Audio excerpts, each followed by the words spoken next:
Üdv mindenkinek, sziasztok! Visszatértünk, és olyan autók lesznek a mai adásban, amelyekhez az én szívem nagyon húz. A múlt héten, amikor beharangoztam, hogy fog következni, János kiröhögött a Hyundai miatt, de nekem valóban ez egy nagyon kedvenc autóm volt akkor, amikor ez újdonság volt. Nagyon sokat láttam ilyet Amerikában, hála Istennek most már itt van egy nálunk, és egy olyan autót hoztak tuningolva, amelyre nagyon számítottunk annó tesztautóként, hogy jól fog menni, ez az Audi TT-RS. Akkor a gumia miatt nem ment kiemelkedőt, kíváncsi vagyok, hogy ez a zöld Shrekre hasonlító jármű mit fog tudni, már is kezdünk.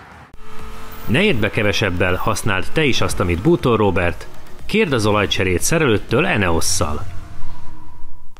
A műsor támogatója a Hedó Kft. Az út, ami összeköt. Megsérült a szélvédőd? Az Ixon Kft. Nálad a helyszínen megjavítja. Reklámépítészeti megoldások 20 éve a G-Ban Partners Kft-től. Támogatunk a játéknet.hu. Játékok bombaáron a netről, akár másnapra. Digitális tartalomszolgáltatás az Xperion-tól.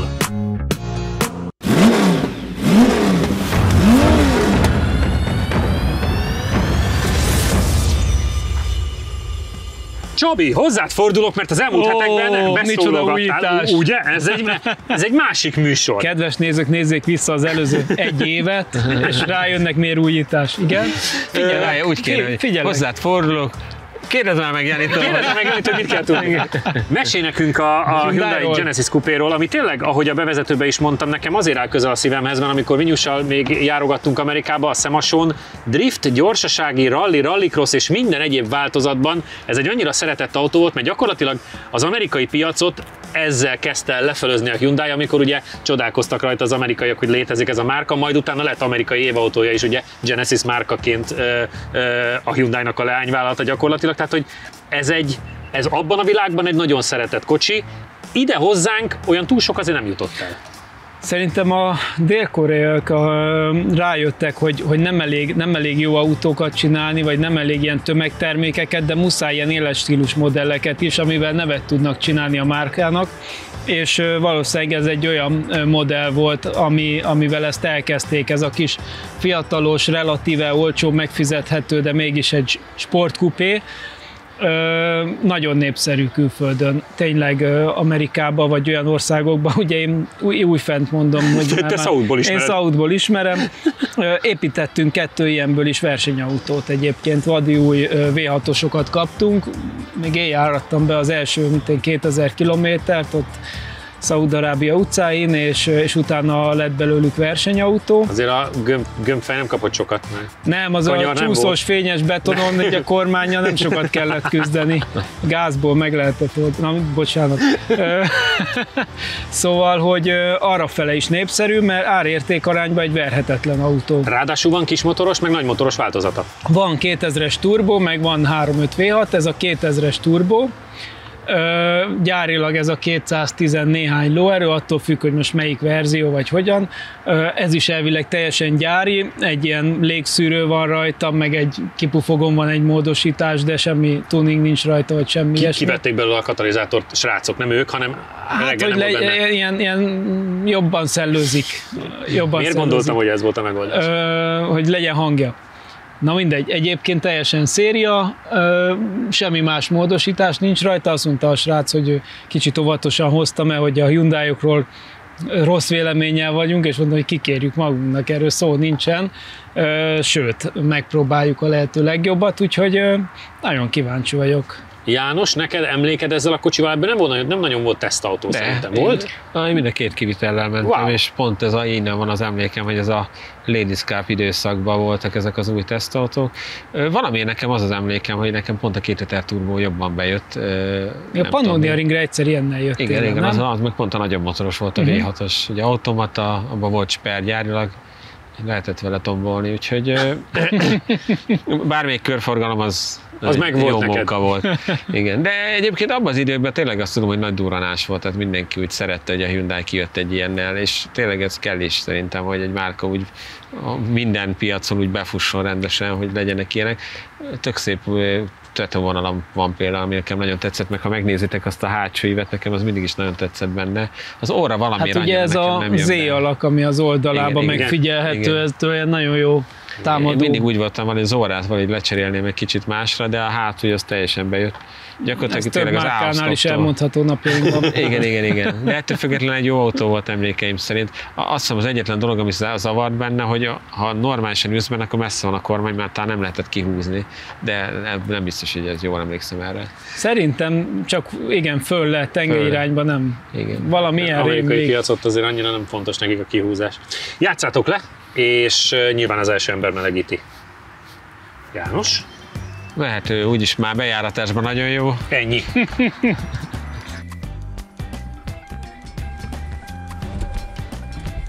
Nekem nem tudom, hogy a drift autónak jobban adná magát. Csináltak belőle mindent, még rallycross autót is csináltak Amerikában. Tényleg? Aha. Az igen. Tényleg. Amikor azokban az időben, amikor minden évben mentünk Samára Vinyussal, akkor még nyilván a Hyundai támogatott, és tehát mindig elmentünk a gyári standra, és a gyári standon az utcaiak mellett az minden változat volt. Tehát nem volt olyan szakág, amiben ne lett volna egy ilyen Genesis Coupé. Egyébként nekem az szívfájdalmam, hogy ugye a Hyundai és ahogy a Toyota csinált ugye a Genesisből egy prémium márkát kint. Így van. És hogy az itthon nem. Az nem is akarták hozni, az Amerikának szól. Igen, de azok marha jók, és van olyan barátom, akinek volt Genesis-e, egy kintről hozatott, zseniális autó. Hát fél, az nem véletlenül amerikai év autója. Igen, tehát hogy azok nagyon jó. Újonokat csinálnak kint, és nagyon kár, hogy Európában az így nem hozzák. Fölvenni a harcot egyébként szerintem a német prémiummal simán. Hát, ha nem is árba biztos. Tehát, hát árba biztos. És látva a Lexus példáját azért így lehet keresgélni. Igen. Ebben a környezetben is lehet sikereket learatni. Van, kellemes lefújó szelep hangja van. Ebben azt hiszem gyárilag nincsen sper. A 2 literben nem. Igen, 3 nagyban van.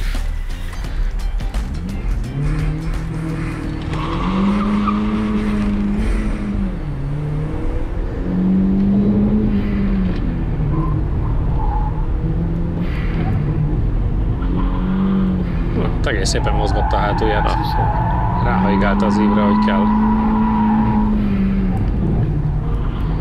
Majd megnézzük, hogy csúszik.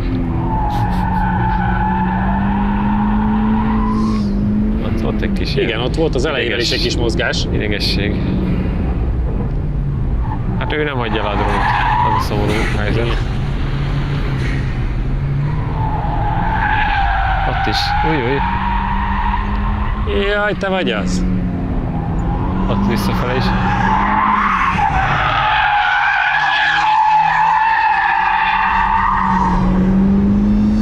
Úgy mondanám, hogy neked kell az időért menned. Aki a lelátón a fejét fogja, az a tulaj? A tulaj és a barátnője, igen. Aki még örömmel forgatta ezt a filmet, de szerintem nem fogják ezt nagyon nézegetni.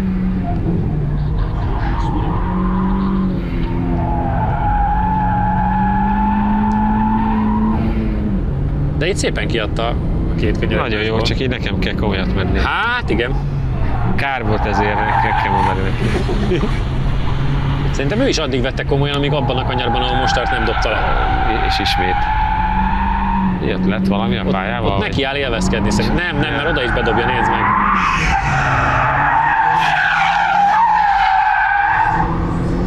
Próbálja úgy előadni, minthogyha kultúrát akarna lenni, de tudjuk, hogy nem.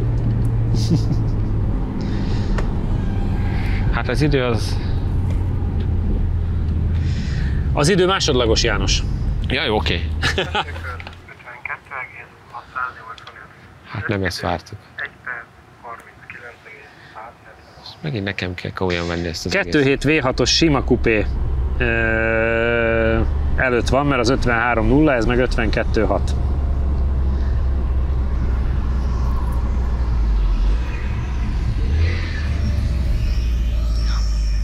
Azt mondom, hogy fekete volt.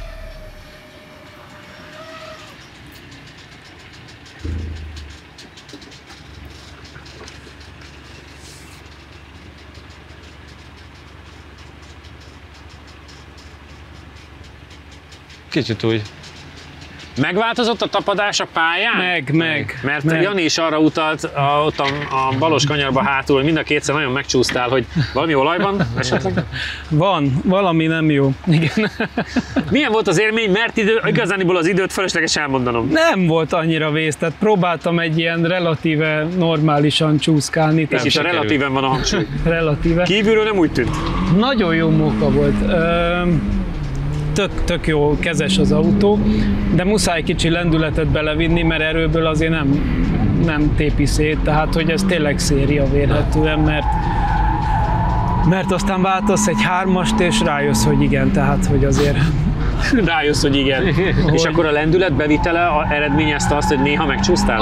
Az meg azért a hátsó gumi tök jó állapotú, hibátlan mintára, de hát nem tapadásra optimalizált vélhetően. Értelek. Úgyhogy nagyon jó móka, tehát elképesztő jó játék, tök könnyen kezelhető.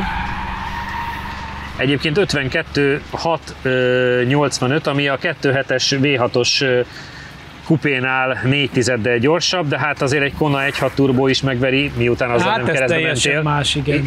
Igen. Elnézést, ezzel nehéz normálisan menni, de... Ne, félre ne, és nagyon látványos volt. Jó Rájöttem, miért hűltél meg? Mit csinálsz? Ja, miért hűltél meg a racsingváltókar? Racsingváltó? Racsingváltó. Úgyhogy nem, az elejét az tök jó fogja, az eleje nagyon szépen fordul, hál' Istennek, a hátulja az viszont nem nagyon. Tehát, hogy nem kell meghűlni, hogy így csúszson, hanem ez a természetes állapota az autónak.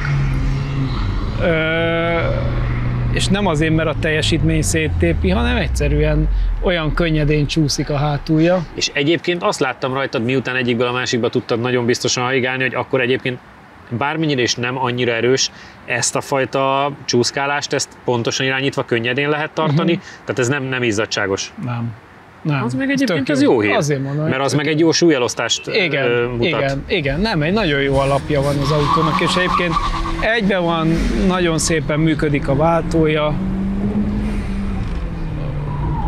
elbírna még egy kis erőt egyébként, tehát hogy így a futómű... Ezért van a 3,5 V6. Így van valószínű, tehát hogy ha ez nem 210-20, hanem 300 lóerős lenne, akkor se történne semmi. Igen. Tehát ugyanígy kibírná, csak akkor úgy előre is haladna. Megy így is, félre ne érts, tehát most nem azt akarom mondani, hogy a 200 lóerő kevés, mert szó nincs róla.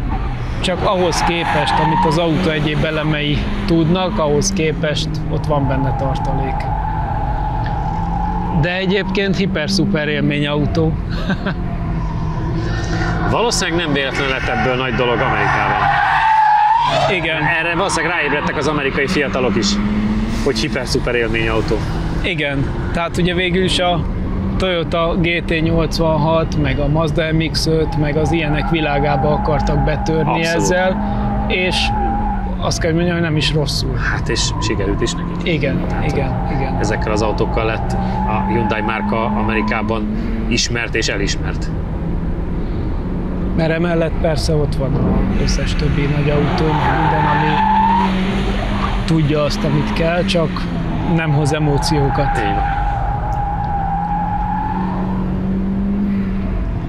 Ja, azért mondom, hogy én amikor azt a két kis Genesist járattam kint, és látod, ilyen kis nagyon finoman és pontosan. Igen, és ettől még nem lesz feltétlen lassabb, ilyen kevés csúszást. Ez még pont lehet, csak egy jó. picit több akkor. Igen.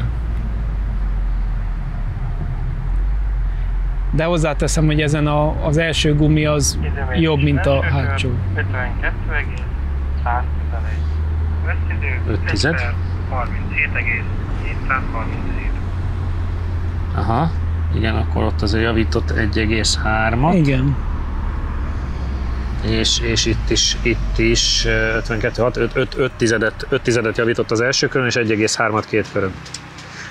Helyileg nem lett máshol a Hyundai-ok között. Igen. És mondjuk az abszolút listában, hát... Nézd, nekem nincsen olyan nagy bajom ezzel, hogy őszinte legyek. Nincs, az 52. Nézd meg az Alfa Romeo GTV 3000 V624, az ott van 300-adra tőle. Én nem azt akarom, a kupét akarom megnézni. Pont az Alfa GTV van előtte, és a MR2 mögötte, meg a 220 turbo, ami egy tuning változat volt. Igen, tehát megnézd meg a E46 330C is mögötte, igen. Tehát nincs ez rossz. Meg a nem olyan régen lement GTQ2, mondjuk, hogy ez egy dízelautó. De a Toyota GT86 is alig van előtte. Igen. 2 tizeddel, tehát hogy szerintem ezzel semmi baj 52 111-re javítottál 5 tizedet, két körön meg 1,3-at, és pont ezt nézegettük a listában, hogy ez már a 210 lóerőnek megfelelő hely. Igen, talán a legjobb az a GT86-hoz hasonlítani, ami ugye 200 lóerő és 2 tizeddel van előtte. Hát főleg úgy, hogy ahogy Csabi mondta, azért ez egy ilyen driftes setup. Tehát hogy azzal kell küzdeni, hogy ne menjen keresztbe. Igen. A két tengely között őrült tapadás különbség van. Hát simán beengeded egy kanyarba, akkor egyből elkezd úszni. Aha. És hogy az van, hogy beengeded, elkezdesz gépészkedni, és akkor még eltalálni, hogy fogsz kigyorsítani. De pont azt nézegettük, főleg a második célba futó kanyarodnál, és mondta is a Csabi, hogy keresztbe csúszol, de még úgy, ami valószínűleg nem lassabb, mint ha íven mennél. Hát azért jóval hamarabb rá lehet lépni egy gázra, szerintem, mert így csak vársz, legalább valahogy befordulj egyenesbe. Úgyhogy nem támogatja a köridőre menést ez a setup. Jó, a gumik között van nagy különbség, igen. Az első tengelyre most kapott új gumit, és nem is olyan rosszat, sőt, a hátsó gumi azért az driftre jó. Ez a Kubo, azt hiszem bizonyos Porsche-kkal most ez az első szerep. Így van. Igen. Tehát, hogy a hátsó meg így van valami, de mégse. Aha. De ettől függetlenül nagyon jó, hogy ilyen kezelhető marad így is, hogy ennyire eltérő a tapadás, tehát hogy valószínűleg jóval gyorsabban lehetne menni, ha legalább ilyesmi gumi rajta hátul. Úgyhogy a kocsi maga jó, csak most ezzel tényleg Egyébként nekem úgy rémlik, hogy amikor sima alapbeállítással volt a teljesen széria autó, első szerelt gumikkal, akkor alapvetően egy picit ortolós volt. Aha. És gázzal lehetett produkálni, hogy akkor kezdjen el csúszni, akkor alapból egy picit ortolós volt. Hát most ez nem így van. Ennél ez nem, de egyébként jobb moka. Itt bekormányzol, és egyben nyitni kell a kormányt, hogy valahova menni fog. Szerintem ez élmény volt. Ja. Élvezetes volt, tetszett mindenkinek, pici szünet, gyors reklám, és már is jövünk vissza az Audival. Támogatunk a játéknet.hu. Játékok bombaáron a netről, akár másnapra. Reklámépítészeti megoldások 20 éve a G-Ban Partners Kft-től. A műsor támogatója a Hedó Kft. Az út, ami összeköt. Megsérült a szélvédőd? Az Xon Kft. Nálad a helyszínen megjavítja. Visszatértünk, és következik Hulk, vagy Shrek, vagy ő nem is tudom, hogy ő micsoda. Mondom, én nagyon vártam ezt a kocsit, amikor benne volt a listában, hogy lesz TTRS, és tudom, hogy annó szomorúak voltunk, hogy a tesztautóról lerúgott kerék volt. Ráadásul ez nem is széria. János, először kezd el diktálni azt, hogy mik a változások rajta, meg hogy egyáltalán most ez a kocsi hol tart. Igazából szerintem az könnyebb, mint mi nem. Értem. Ugye ez egy Stage 2 pluszos modellnek felel meg, ugye ezek a Stage szinteket már láttuk más Audi modelleknél is. A legfontosabb szerintem az, hogy ez egy ilyen 4-es mappes komputer van benne, tehát 4 különböző programot lehet írni hozzá, de ebben csak 3 van. Az első az úgy természetesen a tök széria, a második, amit most tudunk használni, ez egy ilyen 510 ló környékkel, és létezik még egy 580-as, csak ahhoz a 102-es kell bele tankolni. Azt most a srác nem tud bele tankolni, és ezért nem szeretnénk, ha baj lenne, úgyhogy mondtam neki, szerintem az 510 is bőven elég ide. Picit én is azt gondolom, igen. Hogy... És ugye amúgy még ezen kívül is egy csomó mindenki van benne cserélve, ugye Audi Performance-os futómű van alatta, látjátok, hogy a fék is egyre komolyabb benne, de maga az alap se rossz, mert arra meg emlékszem, hogy amikor megjelent a TTRS, akkor Audi körökben ugye barátunk is dolgozott, meg más Audi gyáros ismerősre is beszéltem, és mindenki azt mondta, hogy ebbe a TTRS motorban azért jóval több van. Ugye 400 lóerő volt annó, ez az 5 hengeres 2 feles motor, de már akkor is, hogy ők azt mondták, hogy már amit bent úgymond illegálisba tesztelgettek, hogy 550-600 lós. És most itt van egy, ami elvileg 102-essel tudna 580 lóerő lenni. Szóval nagyon durva, hogy ez így bírja. Én a DSG-re is rákérdeztem, hogy ebben 7 fokozatú DSG van, de azt mondja a srác, hogy az is bírja, úgyhogy... Ami nekem meglepő volt, hogy azt mondta, hogy szerinte S-manuálba használjátok, pedig ugye nagyon sok márkánál, főleg a Mercedesnél már ezerszer bebizonyítottuk, hogy a sima S jobb. Szerintem ezekben ugye mindenki van cserélő, és minden ahhoz van írva, tehát valószínűleg az írt program jobb, mint amit a szériába kapsz hozzá, és gondolom ezért ajánlott ezt, de tényleg nagyon kíváncsi vagyok, mert ez azért elég plusz teres lett, tehát hogy nem tudom, mennyit tudunk ebből a teljesítményből itt kiautózni, úgyhogy ugye a gumi meg oké, hogy egy sportkontakt 7-es, de én azt gondolom, hogy ehhez a teljesítményhez mindenhez már lassan semi-slick illene. Tehát, hogy érdekes lesz. Futóművileg is, mintha lejjebb lenne. Az egy Audi Performance-es futómű van alatt a komplett csomag, azt hiszem a szilentek is ugye más, tehát tényleg gyakorlatilag majdnem mindenhez hozzányúltak. Ugye az összkerékhajtás is a gyári benne, de azt mondta, hogy az elvileg ezt még bírja. Ha ennél tovább lépsz, akkor van az, hogy már bajok lehetnek. Ugye sokat pályanapozik vele, és én úgy tudom, hogy azt is bírja a kocsi, úgyhogy kemény. Urak, játszátok le, és nyilván aki kezd, az majd melegít is szokásunkhoz híven, és nézzük meg, hogy mit tud majd a TTR-es tuning. János mehet. Látom, hogy ég a vágytól. Igen. Kapcsolgassák ki akkor mindent, amit mondott a tulaj. Egy kör melegít. Apu, vedd meg. Apu, vedd meg. 102-es benzint. Igen, hogy föl tudjam kapcsolni meg programot. Kérlek szépen, a korábbi TTR-esünk az 46899. Tehát amellett, hogy nem voltunk elégedettek az idővel, összességében egyébként elég pofátlanul hangzik, ugye? Igen. Hát akkor még akár ez gyors is lehet. A legjobb Audink az a VT Spider már második menetére, igen.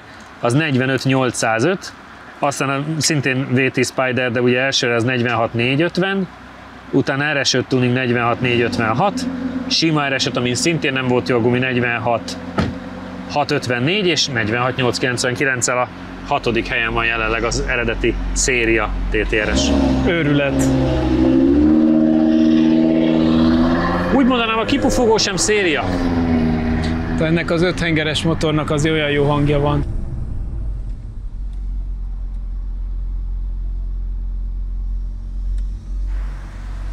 Ezt mondjuk meg lehetne hangba öregíteni.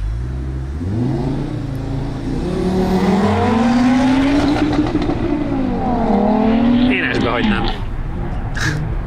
Ezek után. Igen. Ugye?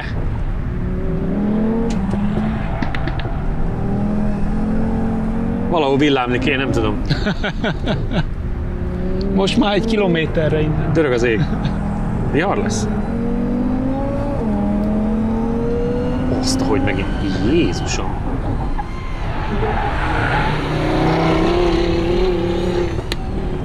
Ez még az elrontott rajtal is jó idő lesz.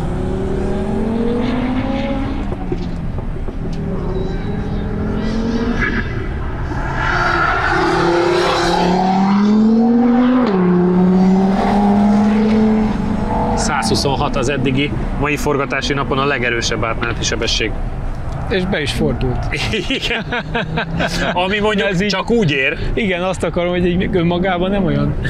Önmagában nem akkora dolog. Ha nem tudsz belőle befordulni, akkor nem száll. Fél, nagyon megindul. Annyira gyorsan megy az egyenesbe, hogy látványra tök korán kell elvennie. Igen, de hogy a sikánba se úgy tűnik olyan esetlen, hanem szépen átmegy rajta. Nem, szépen átmegy, igen.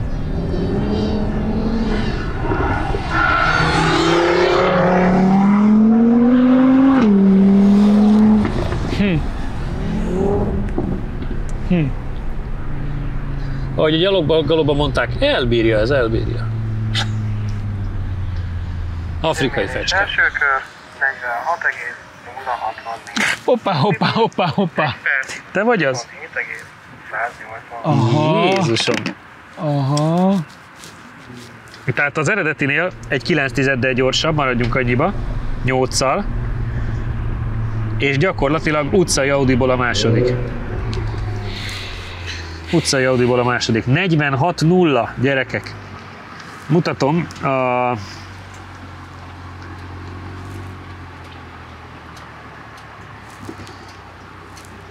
Ezt a kurva. 2 körön se rossz. Nézem azt is, de figyelj, vége van mindennek.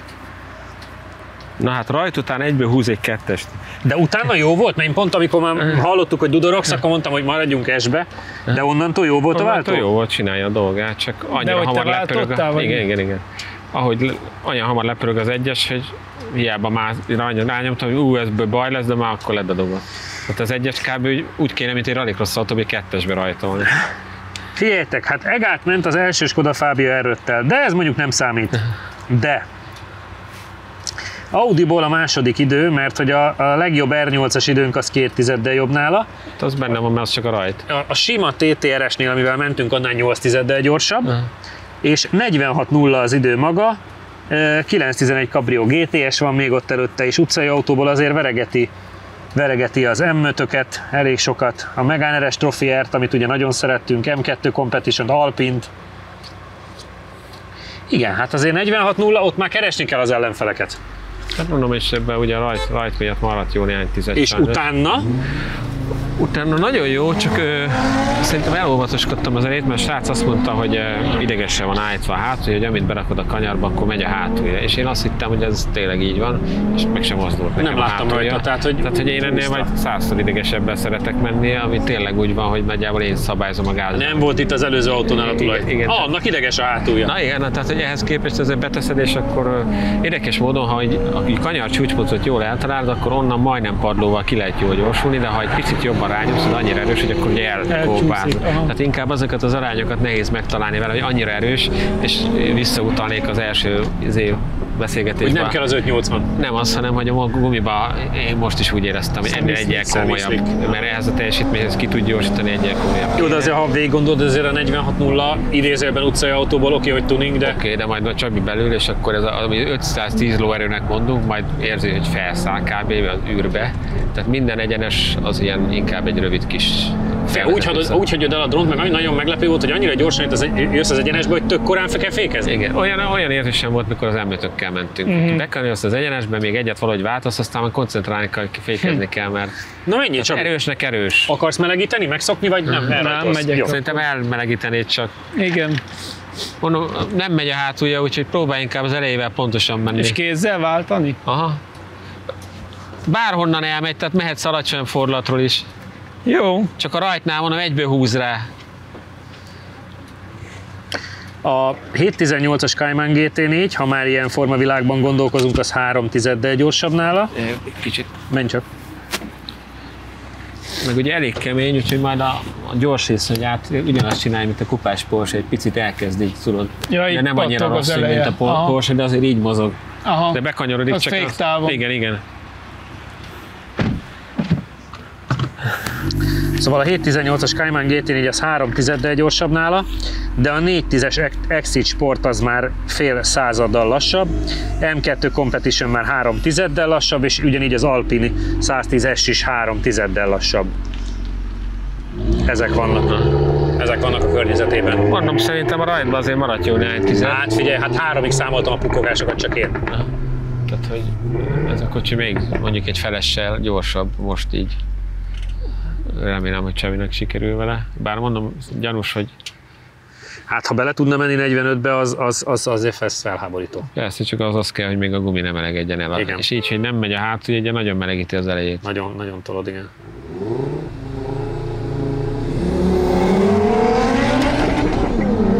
Kevesebb volt, mert nálad 4 volt, itt csak 2. 53.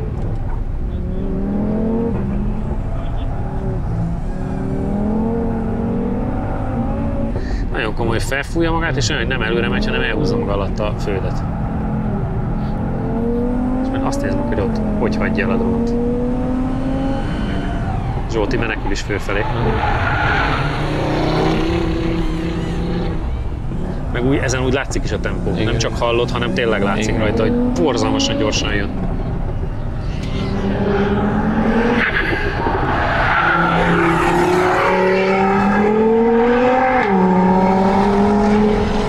Azt mondtam neki, hogy ahogy átmész, olyan, mint a kupás Porsche, hogy elkezd így annyira kemény, hogy a féktávon elkezd ugrálni a kocsi. 124-jel ment át, ami ugye a második legjobb lenne, de 126-tal mentél, ami ugye a mai forgatáson a legjobb eredménye, mert 25 volt a Tesla.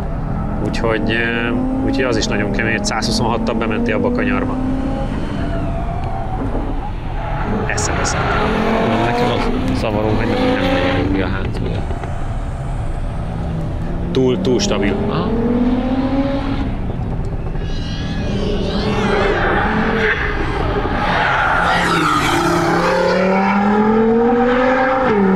Mindenhol úgy kanyarodik be, hogy meg sem otszan. Igen. Hát meg olyan, amikor vége van, mint hogy rájött az erőt a gyorsaságról. Na kíváncsi vagyok, mit mond a világ. Időmérés első kör 45,958. 1 tized. 1 perc 27,198. 1 tized.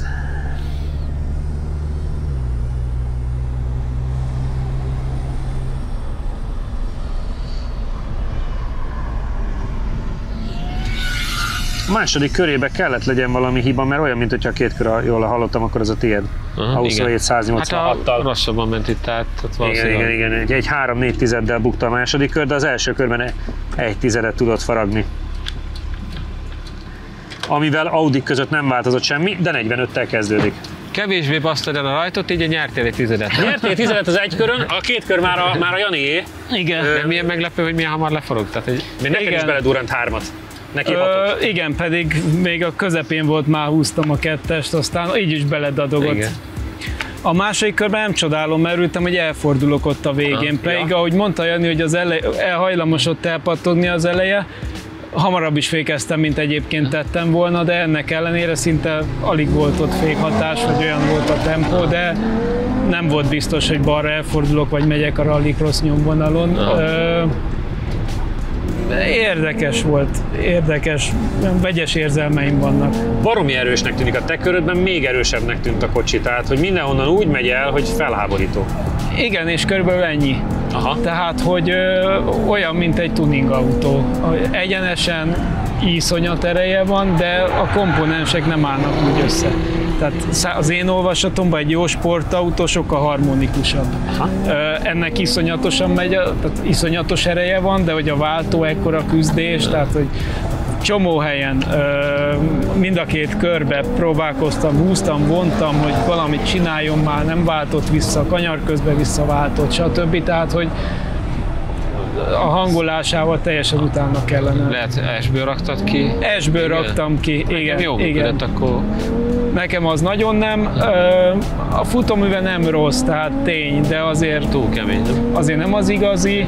A hajtása is lehetne jobb. Jani azt mondta, hogy túl steril a hátulja. Hát az semmit nem csinál. Tehát persze hajtani hajt, de hogy nem mozog. Persze mindenen lehetne állítani, mindenen lehetne javítani, de az én olvasatomban egy gyári, jól megcsinált sportkocsi ettől több, mint egy tuning autó. Irgalmatlan erős. Ettől függetlenül azért a 45-tel kezdődő idő az nem azt mondom, hogy rossz autó, de hogy lenne rossz. Tehát főleg, hogy a széria változathoz képest így már 1 másodperc az előnye. Tök jó, tehát persze, csak hogy a komponensek alapján, hogy még sokkal jobb lehetne, hogyha minden egy picit többet tudna, csak hát vannak fizikai határok, vagy mindent ki kell cserélni, így is a fél autó ki van cserélve már. Hát csak lehet, hogy a futóm jobban be lehetne, tehát ha jobban harmonikus lenne, ebbe a kocsiba lehet benne van még egy másodperc. Egy fél szerintem biztos. Arról nem beszél, amit Jani is mondott, hogy ez a gumi ehhez a szinthez kevés. Igen. Egyszerűen nem bírja. És a szemisztik miatt meg még lenne benne. Főleg, hogy ennyire az elejét használja. Úgyhogy gyakorlatilag egy R5-ös rally autót lehetne vele kergetni kb. Wow. És nem vagyok kíváncsi az 580 lóerős programra. Semmi értelme. Tehát, hogy így is úgy megy, mint a pokol. Igen. Tehát, hogy nem az hiányzik belőle. Ezek voltunk mára. Kicsit úgy néz ki, mint hogyha a fiúk rossz kedvűek lennének egy 49-es. Hát miért csúszkáltunk ezzel? De nekem az is tetszett. Nekem is jó. Jövő héten vadulás következik, srácok. Sose legyen rosszabb zöld autónk. Mindenki készüljön ti is lelkileg, meg ti is ott a kamera mögött, hiszen Porsche jön, ráadásul 992.1 GTS, és ellene pedig NSX, egy NA verzió, úgyhogy hát a jövő hét se lesz puha. Addig is nézzetek bennünket Instán, Facebookon, YouTube-on, iratkozzatok fel mindenhova, találkozunk egy hét múlva. Sziasztok! Ne érd be kevesebbel, használd te is azt, amit Bútor Róbert. Kérd az olajcserét szerelőttől Eneosszal. Támogatónk a Data Expert. Adatokat csak tiszta forrásból. Professzionális küzdősport és fitness felszerelések a BP Fight-tól. Sütőipari gépek forgalmazása és szervizelése a ProGape Goldex Kft-től. Ülj be te is versenyzőink mellé, és éld át a száguldás különleges élményét a Hungaroringen. Jelentkezz a Phoenix Motorsport elérhetőségein. Ha még nem tetted meg, most azonnal iratkozz fel a csatornánkra. Nyomd meg hozzá a kis csengőt, és így nem maradsz le a Lap Timing adásokról sem.